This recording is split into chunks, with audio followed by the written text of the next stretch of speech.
সালমান আল ফারিসি রাদিয়াল্লাহু আনহু উনি আরব মানুষ ছিলেন না, নন আরব ছিলেন, পার্সিয়ান, ফার্সিতে কথা বলতেন, মানে ইরান থেকে এসেছিলেন।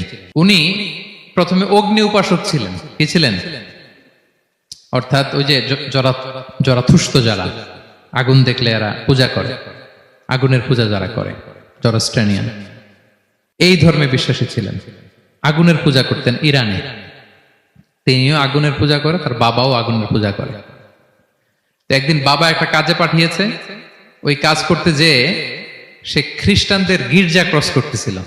ছোট মানুষ গির্জা ক্রস করতে যেয়ে দেখে খ্রিস্টানরা কেমন যেন আলাদা ইবাদত করে, নামাজ পড়ে। এটা দেখে খুব ভালো লাগছে, তার খুব ভালো লাগছে। বাড়িতে এসে বাবারে বলে, বাবা আমি দেখলাম যে খ্রিস্টানরা তাদের চার্চে গির্জায় নামাজ পড়ে, এটা তো অনেক সুন্দর, আমরা যে আগুনের সামনে যা করি এটার চেয়ে ওইটা সুন্দর। বাবা বলে, খাইছে, ছেলে তো আমার শেষ হয়ে যাবে। তো বলতেছে, না না বাবা, আমরা যে আগুনের উপাসনা করি এটাই ভালো। উনি বলেন, না, আমি অনেক চিন্তা করেছি, ওরা যেভাবে গডের কাছে চায় ওইটা শ্রেষ্ঠ। বাবার সাথে ছেলের, সালমানের অনেক তর্ক বিতর্ক। পরে বাবা ভাবলেন, যদি ওকে না আটকাই তাইলে প্রভাবিত হয়ে সে খ্রিস্টান হয়ে যেতে পারে।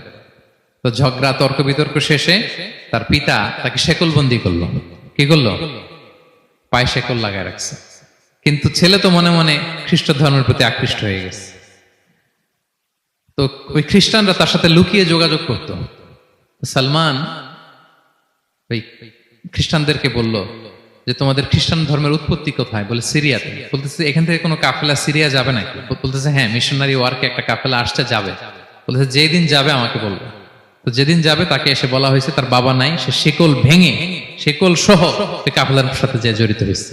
দেখেন বিশ্বাস, আদর্শ মানুষকে কিভাবে উজ্জীবিত করে। উনি চলে গেলেন সিরিয়াতে। সিরিয়াতে যে এক পাদ্রির হাতে বায়াত হলেন, কিন্তু এই পাদ্রিটা ছিল ভণ্ড। সে খ্রিস্টানদের দান সৎকা নিয়ে গরিবদের না দিয়ে নিজেই খেয়ে ফেলতো। তো বেচারা পড়লো বিপদে, যে হায় রে, এত সুন্দর ধর্ম রে কারাপ্টেড করতেছে সে। পরে এই পাদ্রি যখন মারা গেল, সালমান সে আরেক পাদ্রির কাছে গেল। আরেক পাদ্রির কাছে গেল, ওই পাদ্রি আবার অনেক ভালো, খুবই ইবাদত করে। তো ওই পাদ্রি কিছুদিন থাকার পরে ওই পাদ্রিও মারা গেল। ওই মারা যাওয়ার আগে সে জিজ্ঞেস করতেছিল যে, পাদ্রি, এই বর্তমান পৃথিবীতে সবচেয়ে ভালো খ্রিস্টান পাদ্রি কে? বলতেছে, আর কেউ নাই। যদি ভালো খ্রিস্টান পাদ্রি তোমাকে পেতে হয়, জানতে হয়, তোমাকে ইরাকের মোসেল শহরে যেতে হবে। এবার মোসেলে যে সে আরেক খ্রিস্টান পাদ্রির কাছে থাকলো। কিছুদিন পরে ওই পাদ্রিও মারা গেল। তো মৃত্যুর আগে তাকে জিজ্ঞেস করছিল যে, পাদ্রি আপনি বলেন তো, আপনার পরে শ্রেষ্ঠ পাদ্রি কে আছে পৃথিবীতে? সে বলতেছে, আমার পরে শ্রেষ্ঠ কোনো পাদ্রি আর পৃথিবীতে নাই। খ্রিস্টান ধর্ম শেষ হয়ে গিয়েছে, নাই। তবে জেনে রেখো, শেষ জামানার নবী আসার সময় ঘনিয়ে এসছে।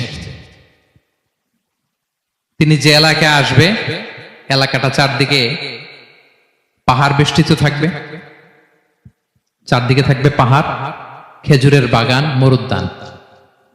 তাকে চেনার আলামত আছে। কি আছে? আলামত আছে। এক নম্বর আলামত হচ্ছে, ওই শেষ নবীকে দানের খাবার দিলে তিনি খায় না, কিন্তু উপহার দিলে সে নেয়, খায়। আর তার পিঠে দুই কাঁধের মাঝখানে একটা নবুয়তির মোহর আছে। সুবহানাল্লাহ।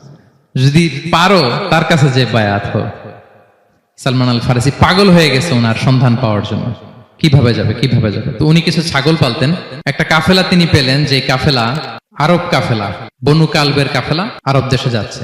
তাদের সাথে তিনি চুক্তি করলেন যে, আমার যত ছাগল আছে এই ছাগলগুলো তোমাদের দিয়ে দিব, তোমরা কি ওই এলাকায় আমাকে পৌঁছে দিবা? তারা বললেন, হ্যাঁ, পৌঁছে দিব। সব ছাগল দিয়ে দিলেন, রওনা হইলেন ওই এলাকায়। মাঝপথে তারা তার সাথে জুলুম করলো, অন্যায় আচরণ করলো। তাকে দাস হিসেবে বিক্রি করে দিল ইহুদিদের কাছে। ওয়াদি আল কোরা নামে একটা জায়গা আছে, ওখানকার এক ইহুদির কাছে বিক্রি করে দিল। সে ইহুদির কাছে দাস হিসেবে থাকতে আরম্ভ করলো। অনেকদিন পরে, মদিনার পূর্ব নাম কি দেখি কে বলতে পারে? হ্যাঁ, মাশাআল্লাহ। তো মদিনার পূর্ব নাম হচ্ছে ইয়াসরিব।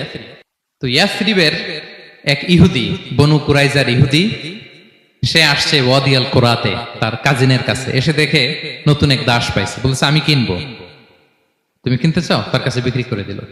তখন ইয়াসরিবের ওই ইহুদি, বনু কুরাইজার, সালমান আল ফারিসিকে নিয়ে ইয়াসরিবে চলে গেল। সুবহানাল্লাহ। মদিনার আগের নাম কি? বিষ্ণু ইসলাম মক্কা থেকে হিজরত করে কিছুদিন পরে কই যাবেন? সত্যের অনুসন্ধানে যদি আপনি হন, সত্য আপনি পাবেনই, সত্যের কাছে আপনি পৌঁছাবেনই, এতে কোনো সন্দেহ নাই। দেখেন বিষ্ণু ইসলাম ওই এলাকায় আসবেন, আসার আগে আল্লাহ তাআলা সালমানকে নিয়ে ওখানে পৌঁছায় দিয়েছে। তিনি ওখানে থাকলেন, দীর্ঘদিন থাকলেন, খেজুর বাগানে তিনি কাজ করেন আর অপেক্ষা করেন যে কবে বিষ্ণু ইসলাম আসবেন। একদিন তিনি খেজুর গাছের উপরে কাজ করতেছেন, হঠাৎ ইহুদিরা বলা বলি করতেছে, আজকে ওই মক্কা থেকে কোন এক লোক নাকি আসছে কোবা পল্লীতে, সবাই বলে সে নাকি নবী, সবাই বলে সে নাকি। এই কথা শুনে উনি খুশিতে ওই খেজুর গাছ থেকে ধপাস করে নিচে পড়ছে। নিচে পড়ে মালিককে বলতেছে, কে আসছে কে আসছে। এই কথা শুনে মালিক রেগে মেগে তাকে মারতে আরম্ভ করলো, যে তোমার জেনে কি লাভ, যাও এখান থেকে। তার মানে সুবহানাল্লাহ, সালমান আল ফারিসি তিনি জেনে গেলেন যে বিষ্ণু ইসলামের আগমন ঘটেছে। আপনারা জানেন যে হিজরতের যে রুটটা, বিষ্ণু ইসলাম সরাসরি ইয়াসরিবে বা মদিনায় না ঢুকে প্রথমে কুবাতে ঢুকেছিলেন, কুবা পল্লীতে কিছুদিন ছিলেন, মসজিদে কুবা নির্মাণ করেছেন। তো তিনি তো সত্যের সন্ধানী হয়ে পাগল, আল্লাহর কাছে সবসময় দোয়া করতেন, আল্লাহ সেই আখির জামানার নবীর সন্ধান যেন আমি পাই। সালমান আল ফারিসি রাদিয়াল্লাহু তাআলা আনহু, ওই যে তার পাদ্রীর শিখিয়ে দেয়া যে আলামত, তিনি দেখলেন ঠিকই তো ইয়াসরিবের দুই দিকে হাররা আছে, মানে পাহাড় বেষ্টিত, আবার খেজুরের বাগান আছে। এবার তিনটা যে আলামত দিয়েছিল, ওই আলামত চেক করার জন্য কিছু খেজুর নিয়ে কুবায় চলে গেলেন। কুবায় যেয়ে দেখেন বিষ্ণু ইসলাম সাহাবাদের নিয়ে বসা। তো তিনি বিষ্ণু ইসলামের সাথে পরিচিত হয়ে বললেন, এই যে কিছু সাদাকার খেজুর আমি আপনার জন্য এনেছি, নেন। বিষ্ণু ইসলাম বললেন, ওই যে ওদেরকে দাও, ওই যে গরিব সাহাবারা, ওদেরকে দাও।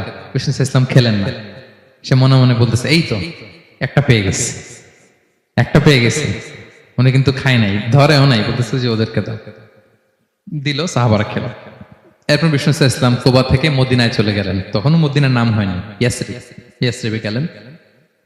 এবার কিছুদিন পরে আরো কিছু খেজুর নিয়ে সালমান রাদিয়াল্লাহু তাআলা আনহু বিষ্ণু ইসলামের কাছে গেলেন। এবার যে বললেন, কিছু খেজুর আমি উপহার হিসেবে আপনার জন্য এনেছি, আপনি কি গ্রহণ করবেন? বিষ্ণু ইসলাম বললেন, অবশ্যই গ্রহণ করবো। বলেই তিনি একটা নিয়ে খেতে শুরু করলেন,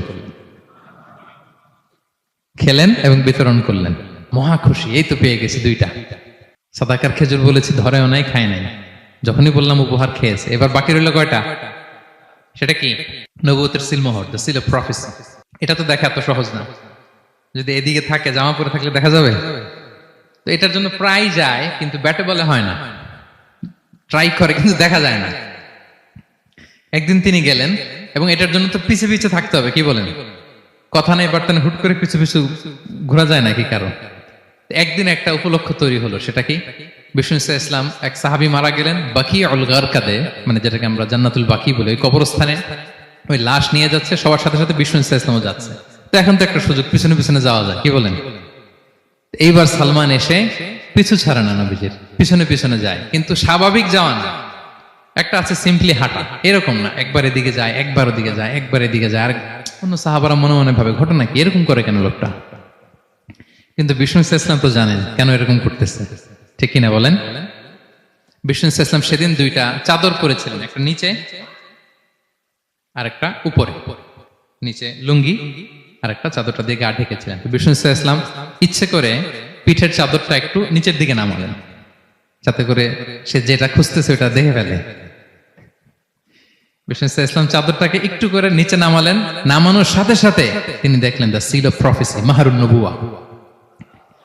দেখার সাথে সাথে সালমান আল ফারিসি চিৎকার দিয়ে বিশ্বনবীকে জড়িয়ে ধরলেন এবং ওই জায়গাটাতে দুই ঠোঁট দিয়ে চুমু খেলেন, কাঁদতে শুরু করলেন। বিষ্ণু ইসলাম বললেন, কেন কাঁদো তুমি? এতক্ষণ আমি আপনাদেরকে যা শোনালাম, সালমান পুরো ঘটনাটা বিষ্ণু ইসলামের কাছে বর্ণনা করলেন। বললেন, ইয়া রাসূলুল্লাহ, এই জন্য কাঁদি, আমি ছিলাম অগ্নি উপাসক, সত্যের সন্ধানে আমি খ্রিস্ট ধর্ম গ্রহণ করেছি। 3 খ্রিস্টান পাদ্রী শেষ করে সর্বশেষ যে ভালো পাদ্রীটা, উনি বলছে যে উনি মরার পরে আর কেউ ভালো পাদ্রী নাই, আখির জামার পায়গাম্বার আগমনের সময় এসেছে। পাহাড়ি এলাকা, চারদিকে খেজুর বাগান, এরকম জায়গায় উনি আসবে। আর 3টা সাইন বলেছে, উনি সাদাকা খায় না, উপহার নেয়, খায়, আর তার পিছনে থাকবে মাহরুন নবুয়া, নবুয়তি সিল। সুবহানাল্লাহ। বিষ্ণু ইসলাম খুশি হলেন, তাকে শাহাদা পড়ালেন এবং বললেন যে, তোমার এই দাসত্ব থেকে মুক্তির জন্য কি লাগবে? সে বলে যে, আমার চুক্তি হয়েছে 300 খেজুর গাছ লাগবে। কয়শো? বিষ্ণু ইসলাম বললেন, কে আছো তোমাদের ভাইকে সাহায্য করবা? কেউ 20টা, কেউ 30টা, কেউ 40টা। সব সাহাবারা ডোনেট করে 300 খেজুর দিয়ে দিলেন, খেজুরের গাছ হয়ে গেল। আর 40 গ্রাম স্বর্ণ, এটাও দিতে হবে। তো কোন এক যুদ্ধে বিষ্ণু ইসলাম একটা ছোট্ট স্বর্ণের টুকরে পেয়েছিলেন, বললেন যাও এটা নিয়ে ওজন দাও, ওজন দিলে দেখবা হয়ে গেছে। ওইটা নিয়ে ওজন দেয়া হলো, দেখা গেল মুহূর্তে একেবারে সমানে সমানে 40 গ্রাম হয়ে গেছে। সালমান আল ফারিসি রাদিয়াল্লাহু তাআলা আনহু তারপর থেকে মৃত্যুর আগ পর্যন্ত বিষ্ণু ইসলামের সাথে ছিলেন, সবগুলো যুদ্ধে অংশগ্রহণ করেছেন। এবং 5ম হিজরিতে ওই যে পরীক্ষা খননের কথা আমরা জানি না, দ্য ব্যাটল অফ ট্রেন্চ, এই বুদ্ধিটা আসছিল সালমান রাদিয়াল্লাহু তাআলা আনহুর মাথা থেকে। এটা হচ্ছে ওনার ব্রেন চাইল্ড। কারণ আরব দেশে এরকম পরীক্ষা খনন করার ট্রেডিশনই ছিল না। উনি তো আরব দেশের না, আসছে পারস্য থেকে। ওনার এই বুদ্ধি পরামর্শ নিয়ে বিষ্ণু ইসলাম 5ম হিজরিতে পুরো মদিনার চারদিকে খনন করে এই পরীক্ষা করেছিলেন। Be a part of our vision. Do listen and share the khair.